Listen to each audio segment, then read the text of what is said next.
विष्णुः गुरुर्देवो महेश्वरः गुरुरेव परं ब्रह्म तस्मै श्री गुरवे नमः। तस्मै श्री गुरवे नमः।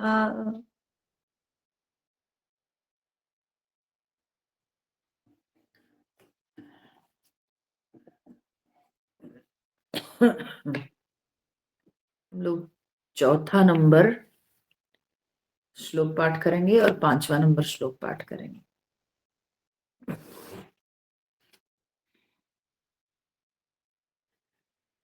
क्षुद्व्याधिश्च चिकित्स्यतां प्रतिदिनं भिक्षौषधं भुज्यताम् स्वाद्वन्नं न तु याच्यतां विधिवशात् प्राप्तेन सन्तुष्यताम्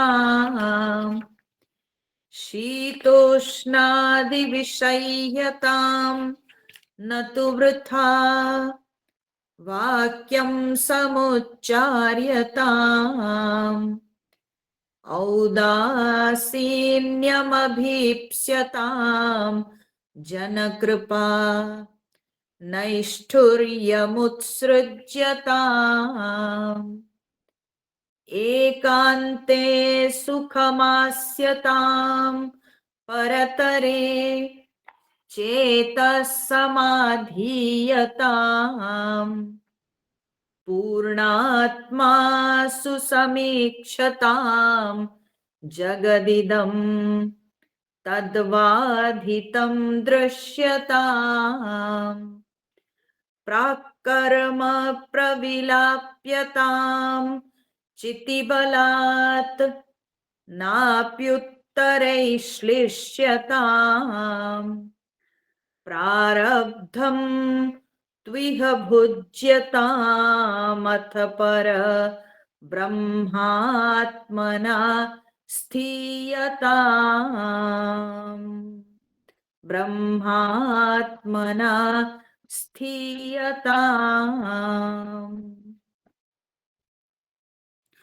तो हम लोगों ने देखा आदि गुरु शंकराचार्य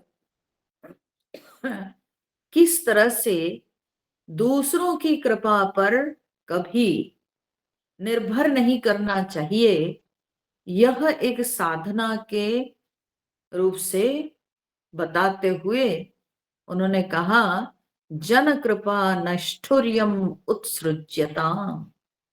जन कृपा को अर्थात दूसरों की जो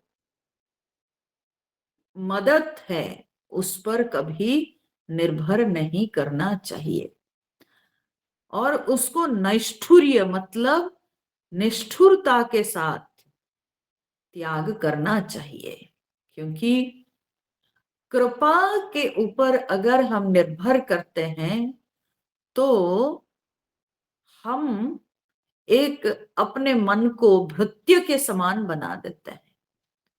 मन हमारा भृत्य के समान बन जाता है और हमेशा वो केवल दूसरों की कृपा पर ही चलता रहेगा, वो स्वयं स्वतंत्र होके कभी विचार नहीं कर पाएगा। तो इसलिए यहाँ पर आदि गुरु कहते हैं कि जन कृपा नैष्ठुर्यम उत्सृज्यता, निष्ठुरता के साथ। निष्ठुरता का अर्थ यहाँ पर कठोर नहीं, निष्ठुर कहने का अर्थ होता है दृढ़ता के साथ। बड़े दृढ़ भाव से जन कृपा को त्याग करना चाहिए, जन कृपा को अपना अधिकार कभी नहीं मानना चाहिए।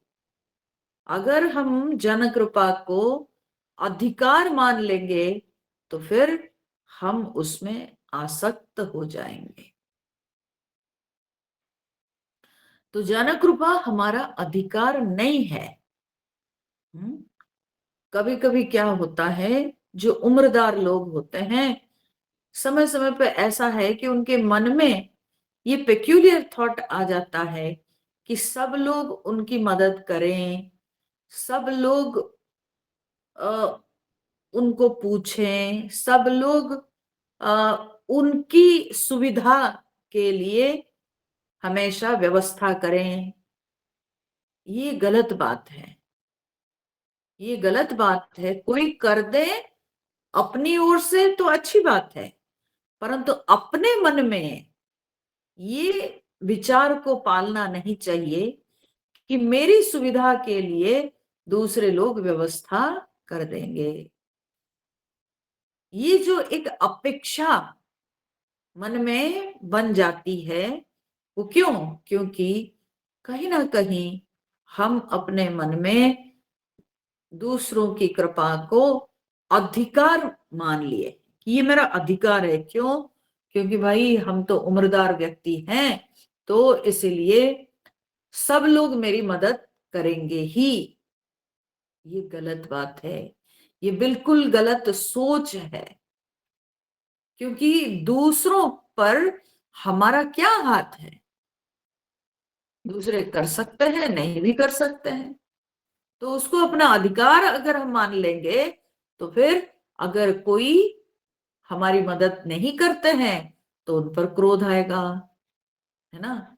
फिर हम लोगों को अनाप शनाप बोलने लग जाएंगे, अपनी बोली हम खराब करेंगे, तो हमारे अंदर कठोरता आ जाएगी। ये जनक कृपा की अपेक्षा के कारण हमारे हमारी वाणी में, हमारे व्यवहार में कठोरता दिखाई पड़ेगी। बहुत बार ऐसे देखने को होता है, कभी बाजार में, कभी ट्रेन में, कभी बस में। हाँ, अगर कोई बुजुर्ग व्यक्ति है, उनकी कोई मदद नहीं किया, तो ये बुजुर्ग व्यक्ति खूब गुस्सा में आ जाते हैं। अरे देखो सोसाइटी कैसी है, ये लोगों के अंदर शालीनता नहीं है, ये नहीं, वो नहीं, वो नहीं, और बहुत बकने लगता है। मैं ये नहीं कह रही हूं कि जो क्या बोलते हैं, युवा पीढ़ी जो किए वो कोई सही किए, ऐसी बात नहीं है, परंतु अपने मन में कभी दूसरों से अपेक्षा नहीं रखनी चाहिए। क्योंकि संसार में हर प्रकार के लोग रहते हैं, सबका रहन सहन, सोच विचार अलग है। तो हो सकता है कोई अम, हमारे हमारी उम्र को देखते हुए या हमारी कमियों को देखते हुए हमको मदद कर ले, और कोई ना भी करे, कोई ना भी करे। तो जनक कृपा को हमेशा मन में अपने अधिकार मानना नहीं चाहिए, उसकी अपेक्षा नहीं रखनी चाहिए। कोशिश हमें हमेशा करनी चाहिए कि हम स्वतंत्र रूप से हम कार्य करने की क्षमता रखें, और हम अपने कर्तव्यों को, हम अपने कर्मों को स्वयं करें। ये इच्छा अपने अंदर रखनी चाहिए। ऐसी इच्छा हमेशा रखनी चाहिए। और जब हम ऐसी भावना रखेंगे, तब शरीर भी उसके अनुसार कार्य करेगा, शरीर भी हमारे मन के विचार को मानेगा। तो इसीलिए यहाँ पर आदि गुरु शंकराचार्य कहते हैं कि जन कृपा को हमेशा त्यागना चाहिए। अब उसके बाद कहते हैं एकांते सुखम आस्यताम। एकांते माने एकांत में सुखम आस्यताम। ठीक है, एकांत में सुख पूर्वक बैठना चाहिए। ठीक है, माने सुख पूर्वक रहना चाहिए एकांत में। आज के समय में एक जो है ना नया टर्म आया है, वो क्या होता है भाई, लोग कहते हैं कि आप कम से कम एक दिन का जो है मोबाइल का उपवास कीजिए।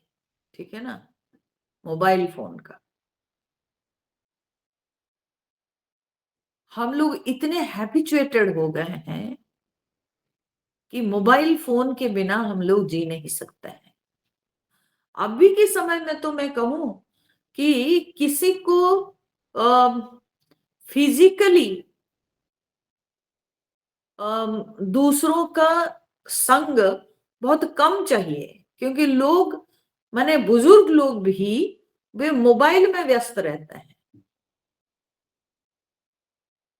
सब लोग मोबाइल में व्यस्त रहते हैं, तो मोबाइल सबके साथी बन चुकी है। तो इसीलिए एकांत कहने का आज के समय में मैं ये कहूंगी कि आप एक दिन कम से कम घर परिवार से तो अलग और मोबाइल फोन से भी अलग रह के देखिए।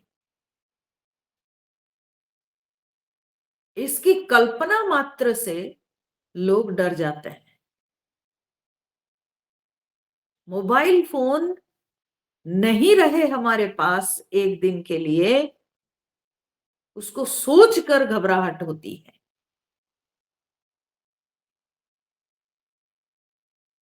तो साधना के रूप से आदि गुरु यहां पर कहते हैं, एकांत में सुखमास्यताम, सुखपूर्वक रहना चाहिए, दुख के साथ नहीं।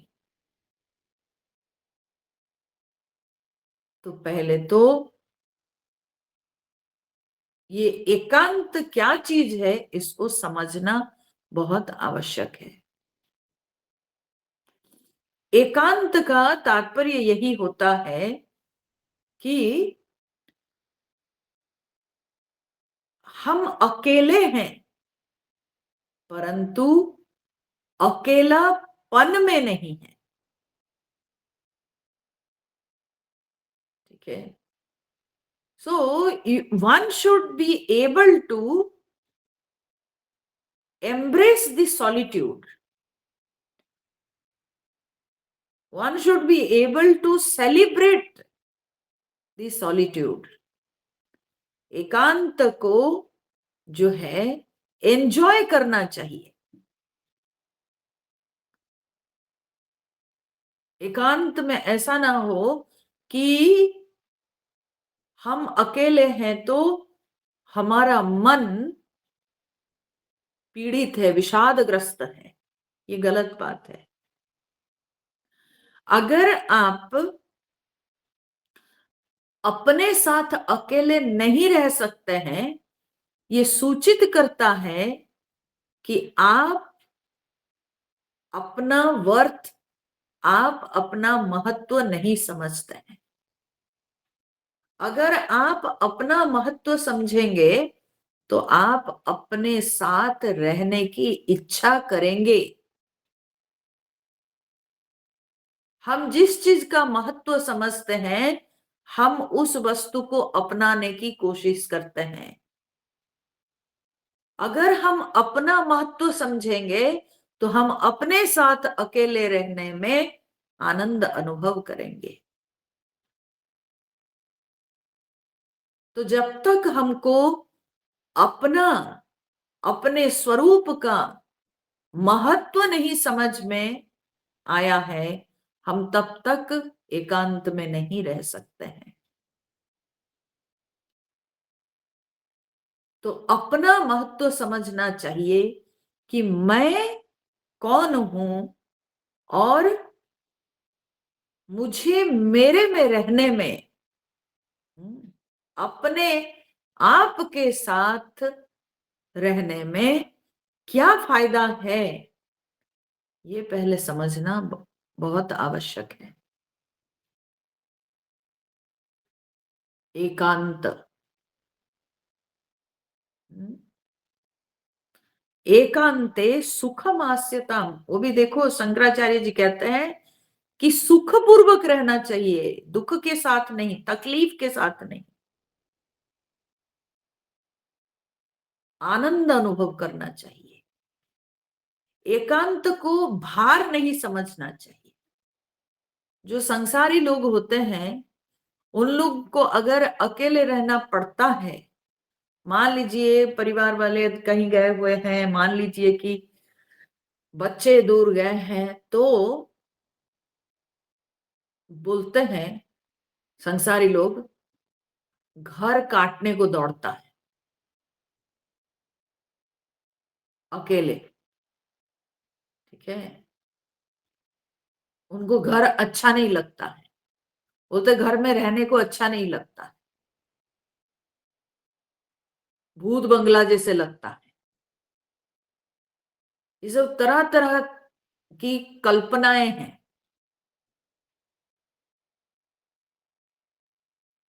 तो आप देखिए, हमारे जितने शास्त्र, जितने सब पुराण, ये सब की जो रचना हुई है वो एकांत के कारण ही, एकांत में ही हुई है। जब व्यक्ति एकांत में रहता है तब उसका चिंतन गहरा होता है, तब वो जगत से हटकर अपने आप में प्रवेश करता है। और जब व्यक्ति का चिंतन गहरा होता है तभी वो जगत के हित के लिए कुछ कर सकता है, तभी वो जगत के हित के लिए कुछ विचार कर सकता है।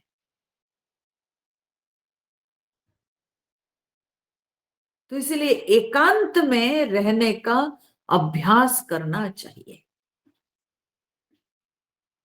आजकल के समय में जिस तरह से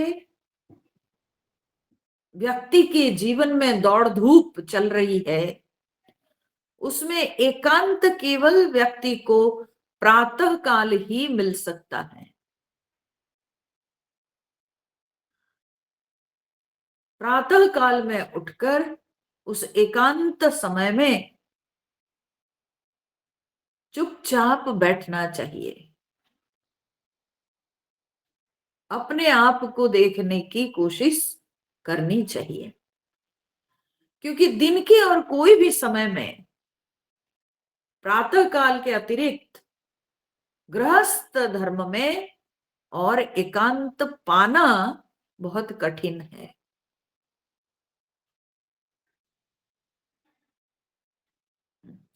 एकांते सुखम आस्यताम, एकांत में सुखपूर्वक बैठना चाहिए। तो कब एकांत मिले? यही समय है कि भोर बेला में उठकर सुखपूर्वक बैठना है, मतलब ध्यानाभ्यास करना चाहिए। क्योंकि परिवार में रहकर और एकांत अन्य किसी समय भी मिल नहीं सकता है। और अगर हम सिंसियर साधक होंगे तो फिर हम निश्चित रूप से एकांत रहने की कोशिश करेंगे, हम एकांत की इच्छा करेंगे।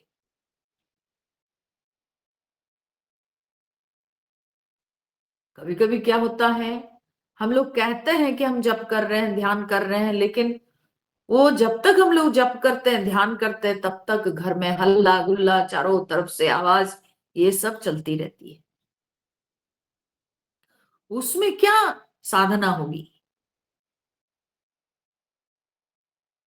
अगर साधना करनी है, अंतरंग साधना करनी है, तो उसके लिए भोर बेला में उठकर बैठना चाहिए।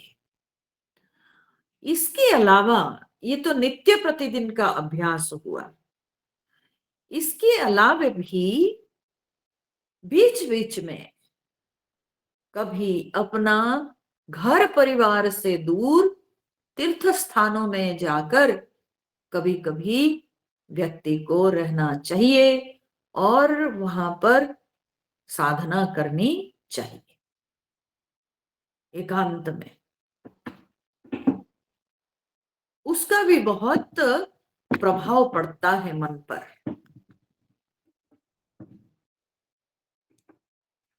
क्योंकि ऐसे पवित्र स्थानों में बहुत सारे महात्माओं के समागम होता रहता है। सदियों से बहुत सारे साधक लोग वैसे पवित्र स्थानों में साधना कर चुके हैं, तो इसीलिए उन स्थानों में उन सब साधकों के, योगियों के, महात्माओं की साधना का प्रभाव है। तो इसीलिए ऐसे तीर्थ स्थानों में जाकर एकांत में साधना करनी चाहिए। तो एक तो अपने घर में प्रातः काल में उठकर सुखपूर्वक ध्यानाभ्यास करना चाहिए, और फिर कभी कभार बाहर तीर्थ स्थानों में जाकर भी साधना करने की आवश्यकता है। जब हम एकांत में रहते हैं तब हम आत्मनिरीक्षण कर पाते हैं, और यही आत्मनिरीक्षण ही व्यक्ति को अपने स्वरूप का बोध कराता है। तो एकांते सुखम आस्यताम, केनोपनिषद में आप देखिए, जो कथा आती है केनोपनिषद में, इंद्रदेव, ठीक है, पहले जो है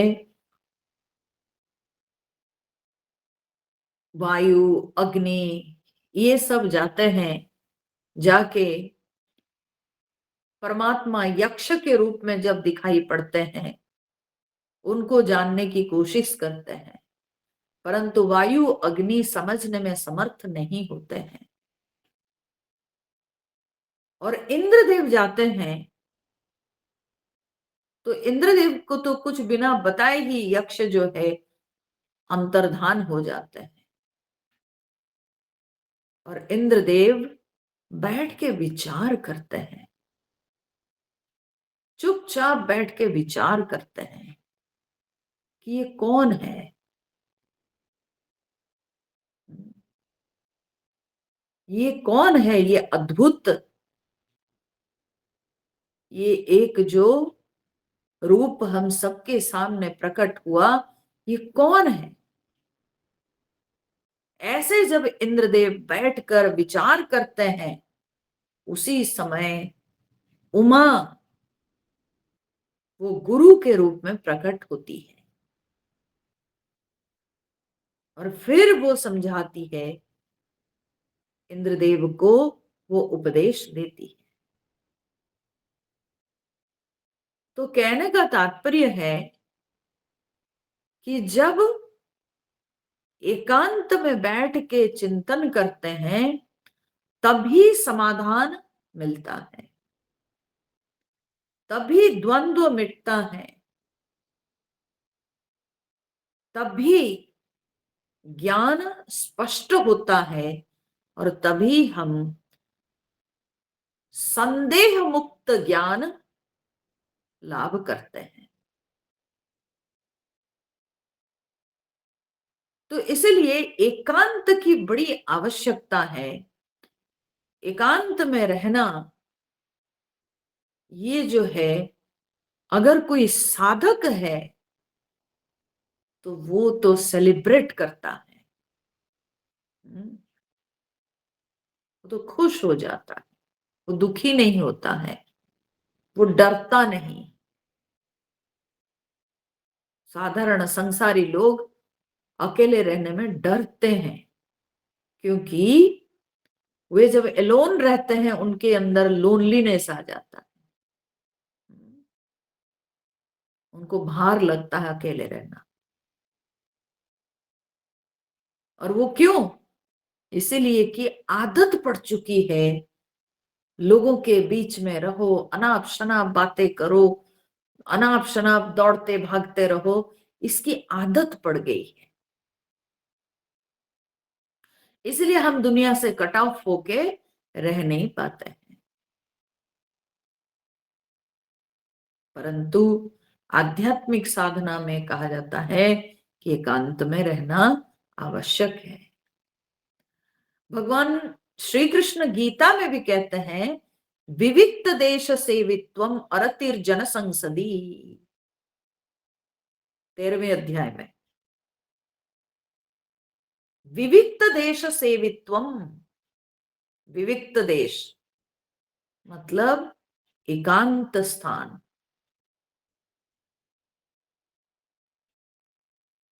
अरतिर जन संसदी, जन संसदी लोगों से और अति, जहां पर लोगों की भीड़ है, जन संसद, जन संसदी लोगों की भीड़ से बिल्कुल डिटैच रहना चाहिए। तो यहां पर अगर कोई उच्च कोटि का साधक होगा तो वो निश्चित रूप से अपने गहरे विचार के लिए एकांत को ढूंढेगा, उसको एकांत जरूर पसंद आएगा। तो एकांत में रहकर साधना चिंतन मनन करने का यहाँ पर आदि गुरु शंकराचार्य आदेश देते हैं। एकांते सुखमास्यताम। फिर कहते हैं परतरे चेत समाधीयताम। परतरे माने परमात्मा में, चेत समाधीयताम, चेत माने मन, पर ब्रह्म में परमात्मा में मन को, मन का समाधान करें। अब समाधान का अर्थ सॉल्यूशन नहीं है। यहाँ कोई लड़ाई झगड़ा थोड़ी है कि कोई सॉल्यूशन लाएंगे, समझौता थोड़ी। समाधान का मतलब समझौता नहीं है। यहाँ समाधान का अर्थ है चित्त की एकाग्रता।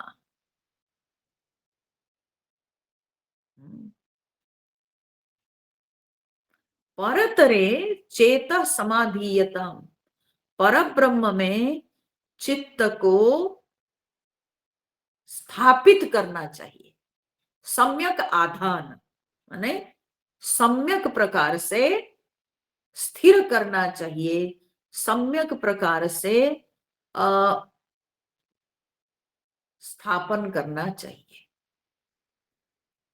तो परमात्मा में अपने मन को अच्छी तरह से स्थापन करना चाहिए। परतरे चेत समाधीयता।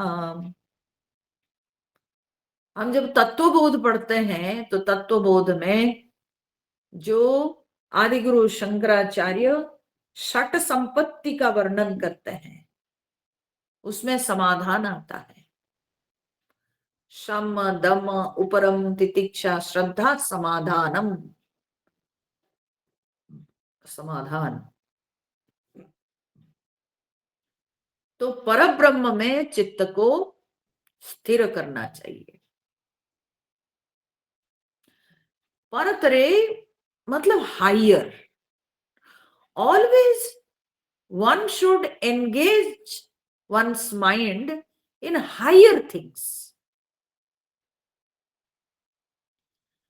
स्मॉल स्मॉल पेटी थिंग्स में कभी इन्वॉल्व नहीं होना चाहिए।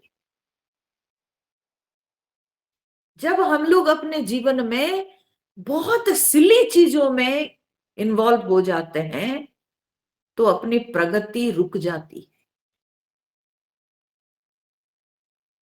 छोटी छोटी चीजों में उलझना,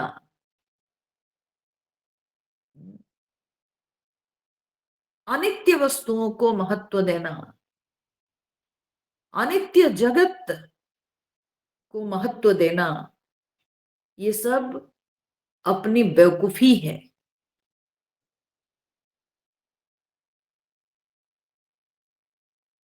तो परतरे मतलब हायर थिंग्स। परतर का अर्थ यहां पर तो परब्रह्म है, but before reaching the Brahman, one should at least learn to engage oneself in higher things, in higher thoughts. एक बार में तो नहीं हो जाता है ना कि ब्रह्म तत्व में प्रतिष्ठा हो जाएगी, वो तो नहीं हो पाता है। तो धीरे धीरे होता है, और वो जो क्रम से होता है, वो क्रम क्या है कि लोअर से हमेशा नीचे के पायदान से ऊपर के पायदान में चढ़ना चाहिए। एक एक जो है छोटी छोटी चीजों को छोड़ते चलें, और हमेशा जो महत्वपूर्ण है उसमें हमेशा प्रवेश करना चाहिए।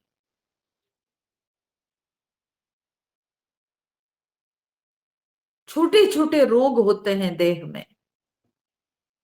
अब देह है तो उसमें कुछ ना कुछ तो विकार आएगा ही,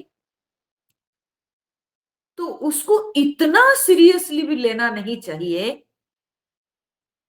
कि हमारी साधना छूट जाए।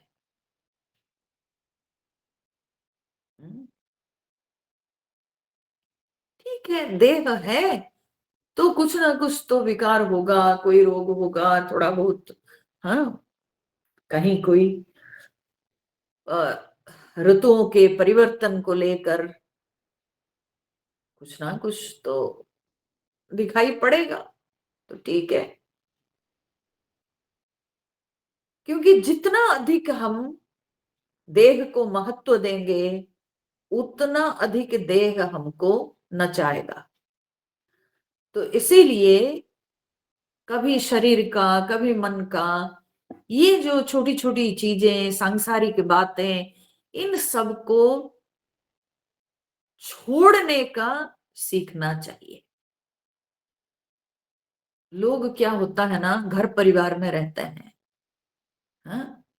और उसमें क्या है, इसने क्या कहा, उसने क्या कहा, उसने क्या किया, उसने मेरे को बुलाया नहीं, वो अकेले खा लिया, वो अकेले जो है ये कर दिया, वो मेरे को नहीं पूछा। कितनी छोटी छोटी चीजों को हम लोग महत्व देते हैं, हाँ? Such small small things in life has become so important. The really important thing has become secondary. तो इसीलिए ये एक बहुत बड़ी साधना है कि क्षुद्र वस्तुओं को हमेशा छोड़ देना चाहिए, भूल जाना चाहिए, महत्व ना दे। भगवान कहते हैं परतरे चेत समाधीयता। Put your mind in higher things, engage your mind in higher things, think big, ये होना चाहिए। और ये करते करते साधक जो सबसे ऊंचा है, जो सबसे श्रेष्ठ है, ब्रह्म तत्व, उस ब्रह्म तत्व में एक हो जाता है। परतरे चेत समाधीयता। संसार से चित्त को हटाकर परमात्मा में लगाना चाहिए। तो संसार से चित्त को हटाना यानी संसार के निंदा, अपमान, हाँ, प्रशंसा, निंदा, लाभ, हानि, ये सब चीजों से मन को हटाकर परमात्मा में मन को लगाना चाहिए। भगवत गीता के 6ठे अध्याय में भगवान कहते हैं, शनैः शनैः उपरमेत बुद्ध्या धृति गृहीतया। शनैः शनैः उपरमेत, धीरे धीरे उपराम हो जाना चाहिए। बुद्ध्या धृति गृहीतया, धृति गृहीतया बुद्ध्या, मतलब धैर्य के साथ, धैर्यवान बुद्धि के साथ, धैर्यवान बुद्धि के द्वारा धीरे धीरे संसार से उपराम हो जाना चाहिए। धैर्य चाहिए। छोटी छोटी चीजों को छोड़ने के लिए धैर्य चाहिए। क्योंकि कभी कोई अगर हमारे विषय में कुछ बुरा कहता है तो मन करता है कि हम उसमें इन्वॉल्व हो जाएं, परंतु अपने आप को समझाते हुए कि ये मेरा लक्ष्य नहीं, मुझे यहां रुकना नहीं, मुझे यहां से निकल जाना है, इस परिस्थिति से मुझे ऊपर उठना है। तो ये अपने को समझाकर ऊपर उठना, उसके लिए धैर्य चाहिए। इसलिए भगवान श्री कृष्ण कहते हैं शनैः शनैः उपरमेत, धीरे धीरे, स्लोली एंड स्टेडीली ये प्रैक्टिस करना चाहिए। टू मच संसार में इन्वॉल्व नहीं होना चाहिए। लोग क्या हमारे बारे में सोचते बोलते हैं वो लोगों पर छोड़ देना चाहिए। तो जब तक हम विथड्रॉ नहीं करेंगे तब तक हम कभी अपने मन को परब्रह्म में स्थापित नहीं कर पाएंगे। क्योंकि मन अगर संसार में इन्वॉल्व रहेगा तो फिर वो परब्रह्म को कैसे विचार करेगा, वो ब्रह्म तत्व में कैसे प्रवेश करेगा।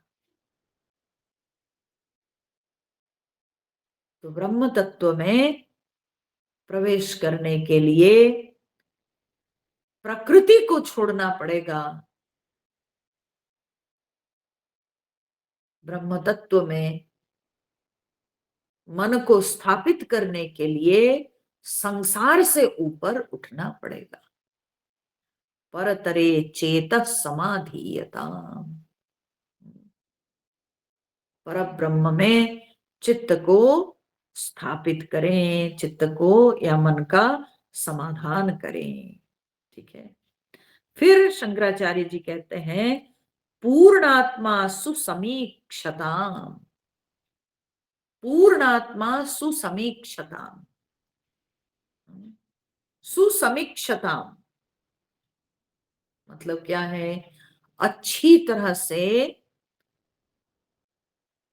दर्शन करें। ठीक है।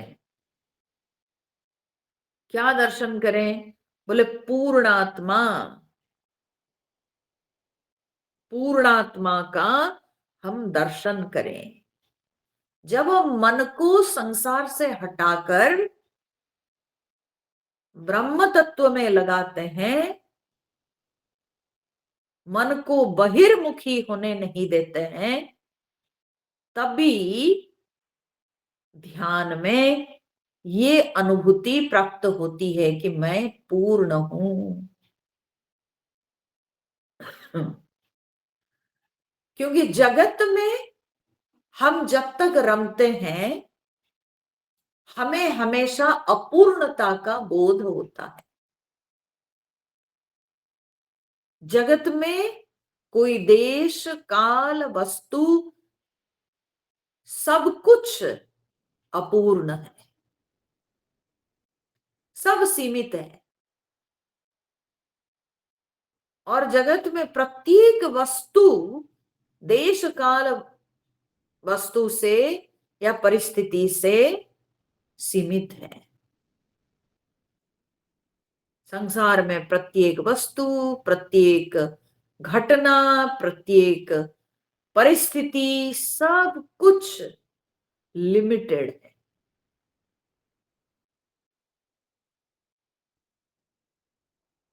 कोई घटना कोई एक समय में बहुत ज्यादा महत्वपूर्ण लगती है, और वो समय पार हो जाने के बाद वो घटना का महत्व खत्म हो जाता है या महत्व घट जाता है।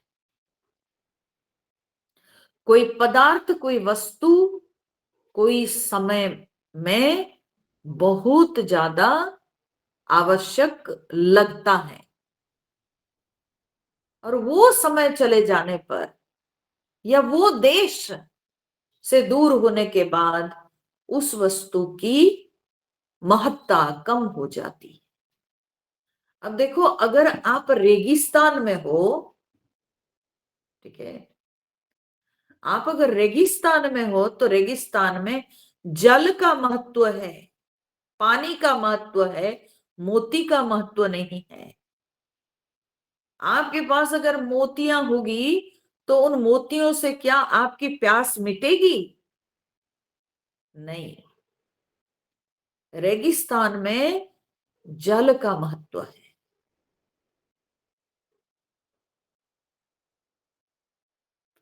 हम संसार में आते हैं तो हमको मोती मूल्यवान लगती है, परंतु रेगिस्तान में पानी मूल्यवान है। तो आप देखो कि एक निर्दिष्ट देश में एक वस्तु जो है बहुत महत्वपूर्ण लगता है, वो देश से हटने के बाद वो वस्तु की महत्ता घट जाती है। वैसे ही एक समय में कोई वस्तु महत्वपूर्ण है, तो जगत में प्रत्येक वस्तु देश काल परिस्थिति में महत्वपूर्ण लगती है, परंतु वो देश काल परिस्थिति चले जाने के बाद वस्तु खत्म। तो वस्तु सीमित है, हर वस्तु सीमित है, हर पदार्थ सीमित है, हर व्यक्ति सीमित है, सब कुछ इस जगत में सीमित है। हाँ?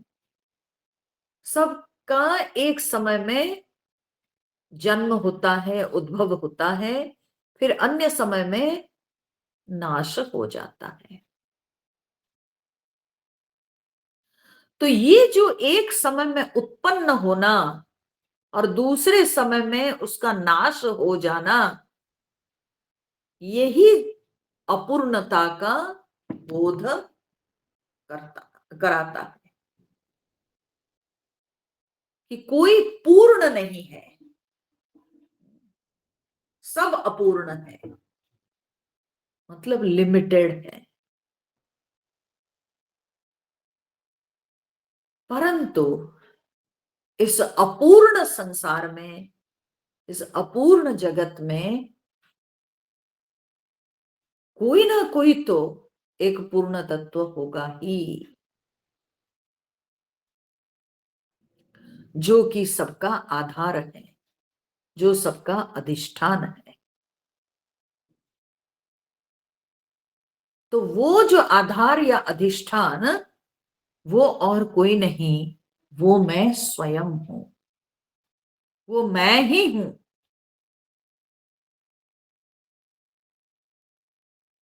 सच्चित आनंद स्वरूप मैं ही सबका अधिष्ठान हूं, मैं ही सबका आधार हूं, साक्षी हूं।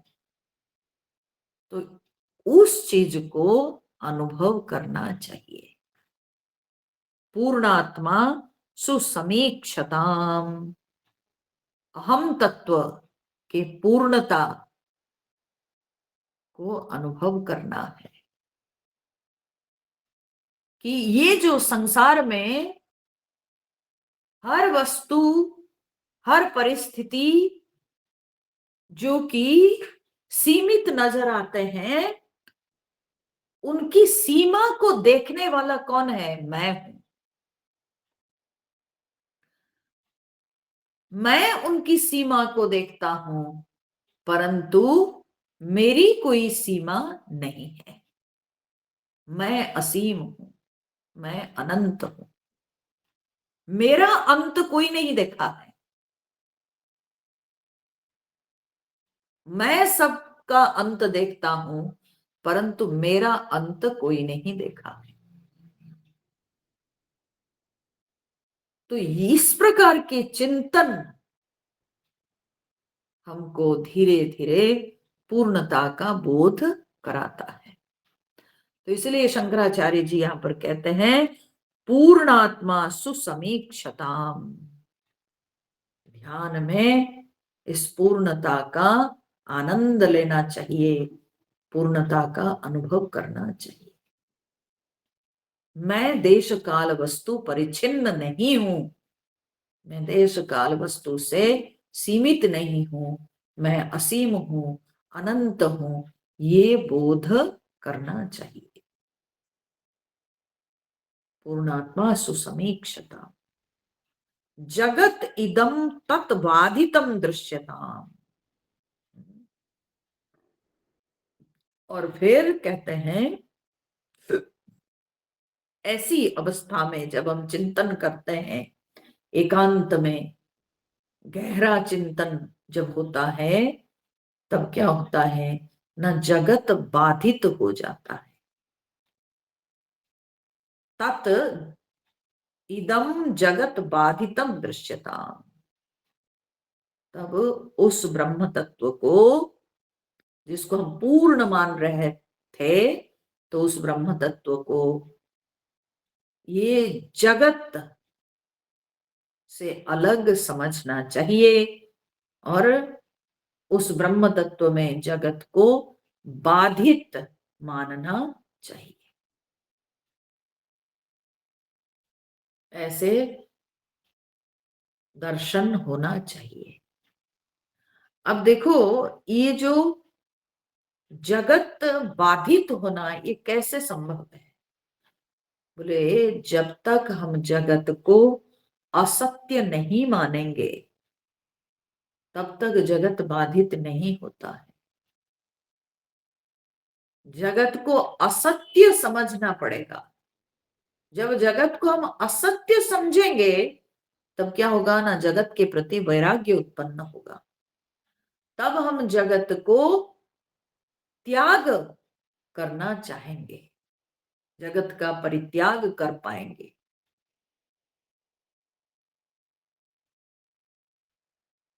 तो जगत की असत्यता को समझना बहुत आवश्यक है। तो जगत की असत्यता को कैसे हम समझेंगे? जो जगत में दृश्यमान है, वो सब के आदि और अंत के ऊपर विचार करना जरूरी है। और फिर जगत जो असत्य है, हाँ, उसके ऊपर जब हम विचार करते हैं कि कैसे जगत असत्य है, तो इसके ऊपर जो है ना, तरह तरह के वाद विवाद चलता ही रहता है। श्री रामानुजाचार्य जो कि विशिष्टाद्वैत, हाँ, को मानते थे, तो उनके अनुसार वे कहते हैं ये जगत क्या है? हाँ, वे परिणामवाद को मानते थे। परिणामवाद क्या है? परिणामवाद के अनुसार एक परिणाम को जैसे प्राप्त हुआ, जैसे कि बीज से वृक्ष होता है, ठीक है? तो बीज से जो पेड़ की उत्पत्ति हुई, हाँ, तो ये क्या हुआ?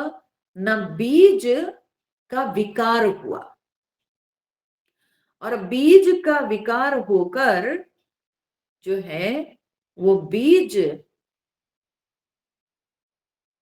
का नाश हो गया, विकार हो गया, और उससे निकल आया क्या? ना पेड़। ठीक है।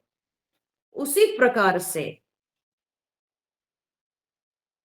ब्रह्म जो है वो परिणाम को प्राप्त हुआ है। उनके अनुसार ब्रह्म विकार को प्राप्त होकर ये जगत बना है। ठीक है। परिणामवाद उनके अनुसार। और ये जो परिणामवादी होते हैं ना, तो परिणामवादी जगत को झूठा नहीं मानते हैं। वे कहते हैं कि भाई ब्रह्म ही विकार को प्राप्त होकर जगत बना है, तो इसीलिए वो ब्रह्म तत्व ही जगत बना है, तो जगत झूठा क्यों? वे नहीं मानते हैं। परिणामवादी जो होते हैं वे जगत को झूठा नहीं मानते हैं। परंतु इसके ऊपर और एक वाद चलता है जिसको कहते हैं विवर्तवाद। विवर्तवाद। जो विवर्तवादी होते हैं जैसे आदि गुरु शंकराचार्य आदि, उनके अनुसार क्या है? ये जगत क्या है? बोले जगत एक विवर्त मात्र है, एक विवर्त है। इसका अर्थ क्या है? बोले विवर्त का अर्थ होता है कि विपरीत वर्तनम। जो विपरीत व्यवहार करता है या विपरीत प्रकार से दिखाई पड़ता है। कैसे? जैसे कि उन्होंने कहा कि रज्जू में सर्प। ठीक है। माने रस्सी, रस्सी में सर्प। रस्सी में जो सर्प है वो सर्प क्या है? वो सर्प असलियत में रस्सी परिवर्तन नहीं हुआ, नहीं परिवर्तन को प्राप्त नहीं हुआ है। रस्सी असलियत में रस्सी में सर्प का मात्र, सर्प की एक प्रतीति हो रही है, परंतु सचमुच में रस्सी सर्प में परिवर्तित नहीं हुई है। तो रस्सी बदल नहीं गई है, बल्कि रस्सी के ऊपर सर्प का एक भाव उत्पन्न हुआ है। सर्प की कल्पना हो रही है, परंतु सचमुच में रस्सी जो है सर्प रूप से बदल नहीं गई है। तो इसी को कहते हैं विवर्त। रस्सी जड़ है, सांप जो है चेतन है, परंतु रस्सी में हम सर्प को देख रहे हैं। ये विपरीत हो गया, विपरीत वर्तन। और जगत को हमारे शंकराचार्य आदि जगत को वैसे ही विवर्त मानते हैं कि ब्रह्म तत्व पर ये जगत एक विवर्त मात्र है। और जो विवर्त होता है वो असत्य है। क्यों? क्योंकि वो कहीं है नहीं, वो केवल एक कल्पना मात्र है। और ब्रह्म परिवर्तित नहीं हुआ है, ब्रह्म ज्यों का त्यों है। उसके ऊपर ये केवल एक जो है मिथ्या प्रतीति है। तो ये विवर्त है। जैसे वो लोग परिणामवाद जो करते हैं, वो लोग परिणाम को मानते हैं कि परिणाम को प्राप्त हो गया, लेकिन हमारे शंकराचार्य आदि जो अद्वैत सिद्धांत में मानते हैं, वे लोग कहते हैं कि नहीं, ब्रह्म में विकार नहीं होता है, ब्रह्म कभी परिणाम को प्राप्त नहीं होता है, ब्रह्म में केवल प्रतीति होती है, जगत की प्रतीति हो रही है, परंतु ब्रह्म विकार को प्राप्त नहीं हुआ है। ब्रह्म में कुछ हुआ ही नहीं, कुछ ना होते हुए जगत की प्रतीति हो रही है, इसलिए जगत असत्य है ही नहीं, केवल प्रतीति हो रही है। जैसे सांप वहां पर है ही नहीं, सांप की प्रतीति होती है। तो जब इस प्रकार से हम जगत को असत्य मानेंगे, तब हम जगत को अपने आप से, ब्रह्म तत्व से हम उसको अलग कर पाएंगे। जगत को बाधित करके तब हम शुद्ध ब्रह्म का दर्शन कर पाएंगे। तो शंकराचार्य जी कहते हैं, जगत इदम तद बाधितम दृश्यताम। उस ब्रह्म तत्व में जगत को बाधित करके देखना चाहिए। तो जगत मिथ्या है, ब्रह्म सत्य जगत मिथ्या। शंकराचार्य जी कहते हैं ब्रह्म ही सत्य है, जगत मिथ्या है, क्योंकि जगत एक प्रतीति मात्र है, जगत की कोई सच्चाई नहीं है। प्रतिबिंब के समान है जगत, छाया के समान है जगत, वो केवल प्रतीत होता है, परंतु वो है नहीं। ऐसे विचार करना चाहिए, तो तभी जाके ब्रह्म तत्व सिद्ध होता है, तभी ब्रह्म तत्व का अनुभव होता है, शुद्ध ब्रह्म का अनुभव होता है।